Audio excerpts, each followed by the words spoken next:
사랑하는 아과비버교회 성도 여러분 안녕하십니까? 이 시간 여러분과 경건의 시간 교제를 나누도록 하겠습니다.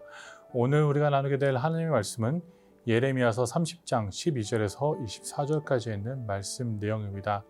오늘 말씀 내용 12절에서 15절까지의 내용을 보게 된다면 우리는 왜 하나님이 이러한 어려움들을 이스라엘 백성, 즉 하나님의 백성 가운데 허락하셨는지를 우리는 알게 됩니다.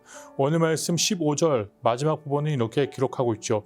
네 악행이 많고 네 죄가 허다함으로 내가 이 일을 너에게 행하였느니라. 즉 그들의 악함 때문에, 그들의 불순종 때문에 하나님이 이 일들을 이루셨다라고 말씀은 기록하고 있습니다. 그렇습니다. 하나님은 우리의 하나님이십니다. 우리를 자녀로 품으시고 우리의 길을 인도하시는 그런 하나님이십니다. 그러한 하나님이 우리가 올바른 길로 가지 않고 다른 길로 가고 있을 때 잡아주는 것이 마땅하다라는 것을 우리는 깨달아야 합니다. 그렇기 때문에 하나님은 이러한 재앙을 내리셔서 이스라엘 백성, 즉 하나님의 백성들이 다시 그분의 품으로 돌아올 수 있도록 만들어 주셨다라는 것을 오늘 말씀을 통해서 다시 한번 우리는 고백하고 이해해야 합니다. 또한 이어서 오늘 말씀 18절은 이렇게 기록하죠. 여호와께서 말씀하시니라 보라 내가 야곱 장막에 포로들을 들어오게 할 것이요 그 거처들의 사랑을 베풀 것이라 성읍은 그 폐허가 된 언덕 위에 건축될 것이요 그 보루는 규정에 따라 사람이 살게 되리라. 즉 하나님의 사랑을 통하여서 다시 한번 이 모든 것들이 회복되는 과정을 오늘 말씀은 기록하고 있습니다.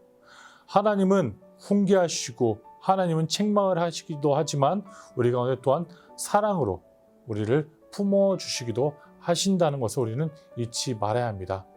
하나님 그 사랑을 통하여서 다시 한번 그 백성들을 회복하실 것이고 그 백성 가운데 모든 것들을 다시 한번 세우는 그 과정을 이루실 것이다 라고 오늘 말씀은 기록하고 있는 것입니다. 그렇습니다. 성도 여러분, 우리는 이것을 기억해야 합니다. 어떠한 어려움이 우리 가운데 있을지라도 우리가 그 어려움 속에서 환난 속에서 말씀을 따라 순종한다면 하나님 그 가운데 사랑을 베푸시고 우리의 모든 것들을 다시 한번 회복시키는 능력을 가지신 능력의 하나님이다라는 것을 다시 한번 우리 입으로 고백하는 시간이 됐으면 좋겠습니다. 또한 이어서 오늘 말씀을 보게 된다면 말씀 19절의 내용을 보십시오. 하나님의 회복으로 인한 그들 가운데 임하는 결과입니다. 19절은 그들에게서 감사하는 소리가 나오고 즐거워하는 자들의 소리가 나오리라. 내가 그들을 번성하게 하리니 그들의 수가 줄어들지 아니하겠고 내가 그들을 정귀하게 하리니 그들은 비천하여 주지 아니하리라. 하나님의 회복이 임하는 그 삶 가운데는 감사함이 넘쳐납니다. 그뿐만이 아니라 즐거움이 넘쳐납니다. 그리고 하나님의 번성이 그들과 함께하게 되고 하나님이 그들을 정귀하게 여기시게 된다는 것이죠.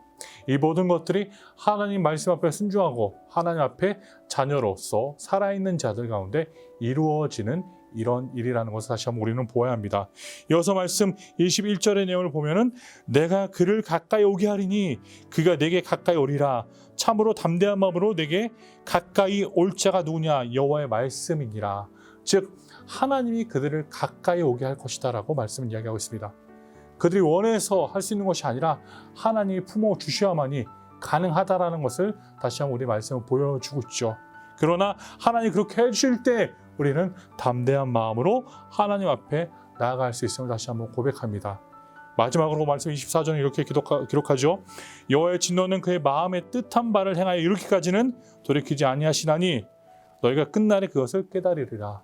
하나님의 말씀은 끝까지 이루어진다. 하나님의 뜻한 바는 끝까지 이루어질 것이다. 그렇기 때문에 너희는 모든 것을 인내함으로 참아야 된다라는 의미를 우리에게 주고 있다는 것입니다. 사랑하는 성도 여러분, 이러한 마음을 꼭 품으십시오. 하나님의 기쁨, 하나님의 감사, 그리고 우리 삶 가운데 하나님의 회복이 온전히 매일매일 이루어지기를 간절히 소원합니다.